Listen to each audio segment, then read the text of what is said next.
सणवार असू देत किंवा इतर वेळेसुद्धा काहीतरी गोड खायचं असेल तर ही गूळ घालून केलेली लापशी एकदा नक्की ट्राय करून पहा. अतिशय पौष्टिक अशी आहे. एका कुकरमध्ये 2 चमचे तूप घ्यायचं आहे. 1 वाटी दलिया किंवा लापशी चांगली अशी भाजायची आहे.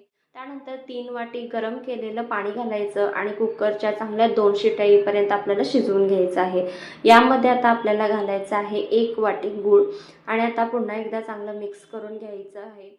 एका तडकाफळीमध्ये 2 चमचे तूप घालायचे आणि तुमच्या आवडीनुसार ड्रायफ्रूट्स घेऊन चांगले असे भाजून घ्यायचे आहेत. खसखस 1 चमचाभर घातलेले आहे आणि हे तळलेले छान ड्रायफ्रूट्स यामध्ये घालायचे आहे.